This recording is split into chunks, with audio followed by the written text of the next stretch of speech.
slide. Yeah, press. Yeah.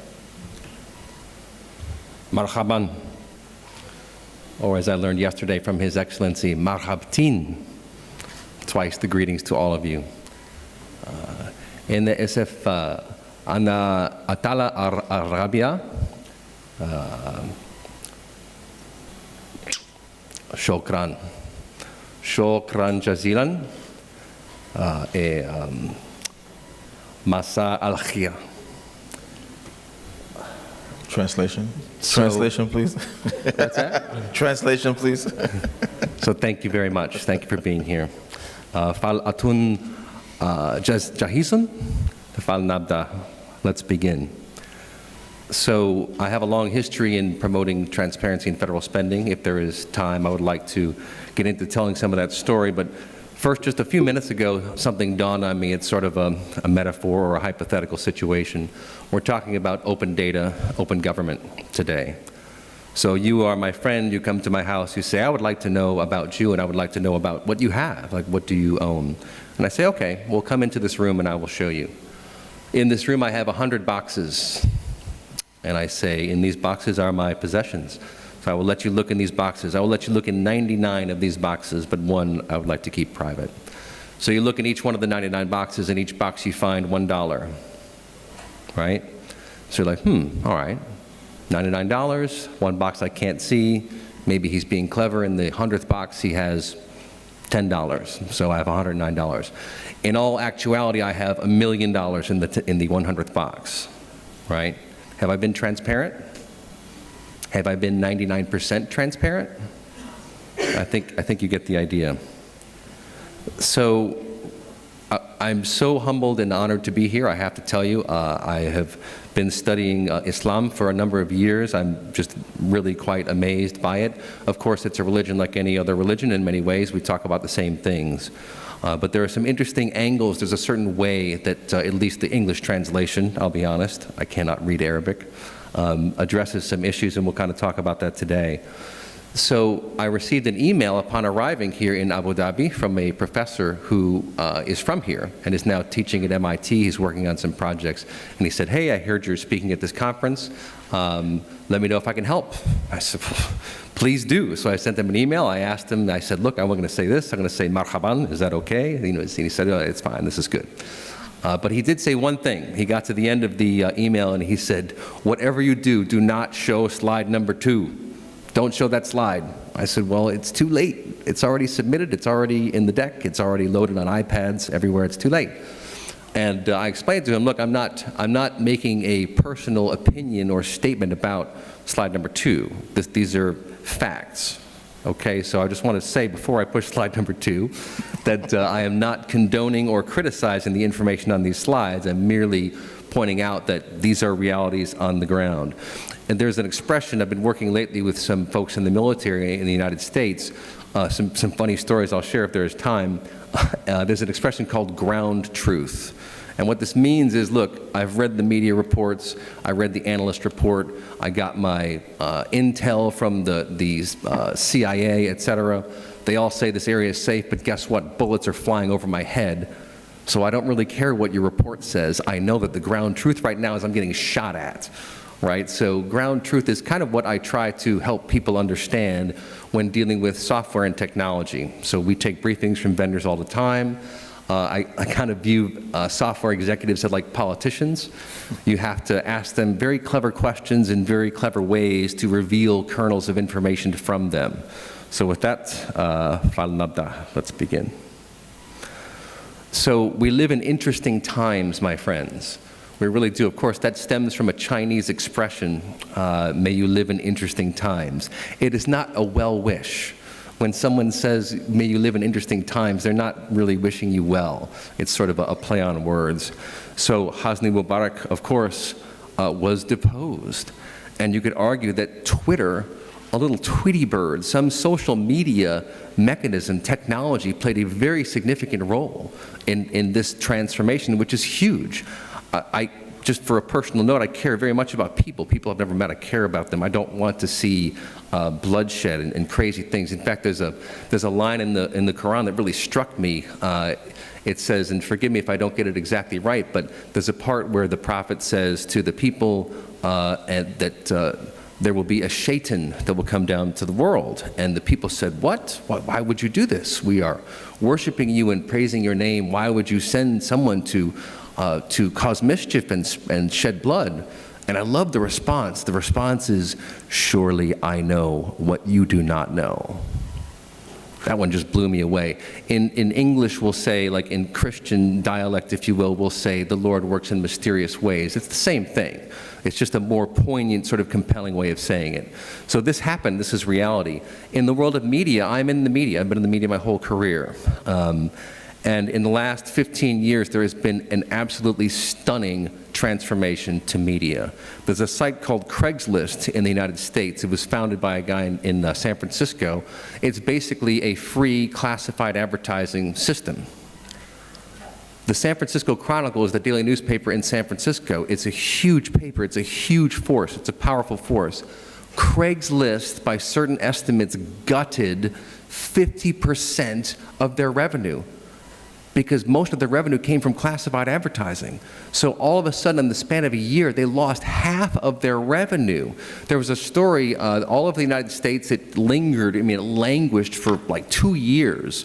There was a guy, a terrible, awful person who was luring victims in through Craigslist and then taking their lives.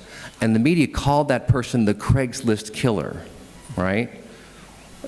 Craigslist was a mechanism, it was a tool. The reason they did that is because they hated Craigslist. They wanted to take it down. They wanted to devalue it and besmirch it and basically kill it because it was destroying their revenue.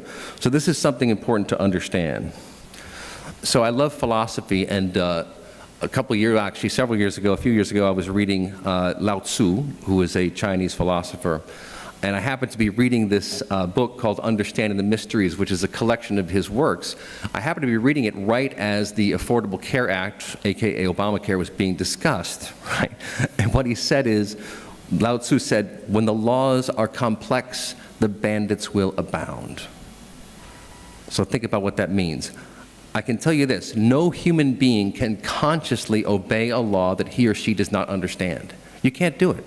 You can accidentally or serendipitously follow that law, but you cannot knowingly follow the law. So there's an expression in English that they say with respect to the law enforcement, ignorance of the law is no excuse.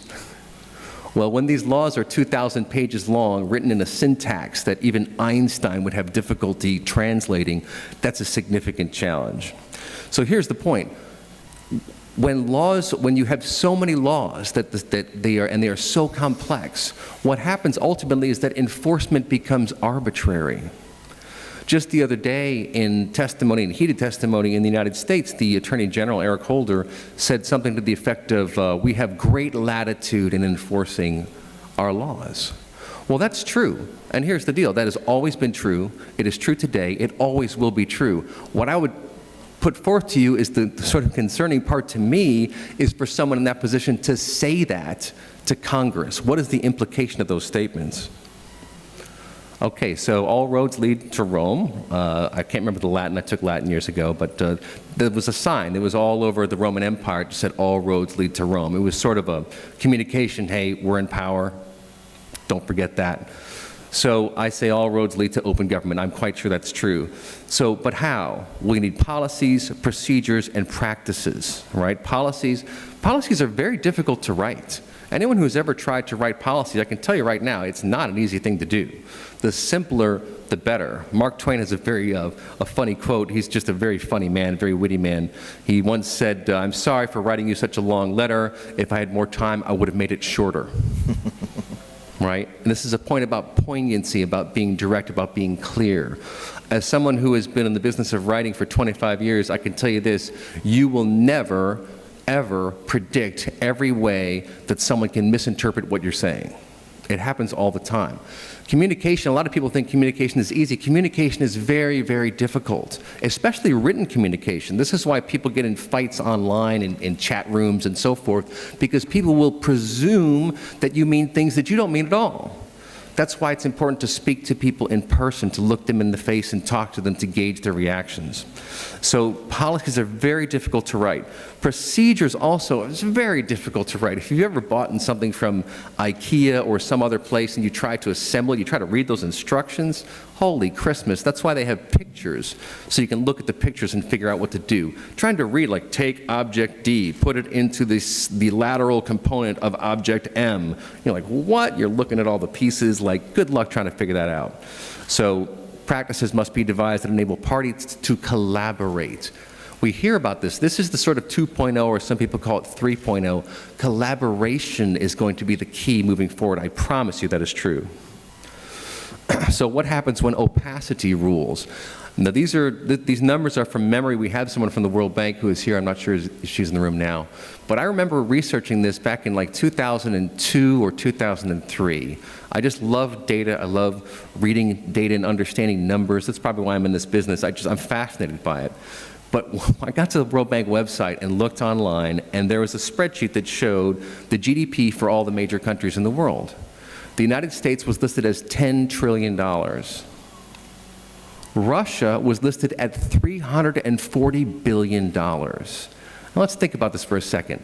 These were the two superpowers. Everybody agreed at the time they were the two superpowers. How could one superpower be 30 times the size of the other in terms of GDP? I'm like, there's something wrong with this data. There's a problem. This is actually what business analysts and data analysts are supposed to do, is look at data and say, now wait a second, how is this possible? How could it be that the US GDP was nearly 30 times the size of Russia? They were the two superpowers. Well, I'll tell you how. The black market. In Russia, so many transactions, small and large, took place under the radar of government officials, off the books. You didn't want to do anything above radar, because then the tax man would come and get you and cause you all kind of problems. So I would argue that Russia was then, and is still today to a certain degree, mired in the practices and processes that result from what you could call oppression. Basically, people don't want to tell the truth. We just heard from our colleague who spoke yesterday on social media. If you know that the government is going to be monitoring your social media, you might just lie. So lack of openness on rules and data creates mistrust, and this is a real problem. Okay, so one of the other lines that really struck me about the Quran, reading it, this is the version from Al-Baqarah. The original one that I read was, do not mix up the truth with the falsehood or hide the truth while you know it.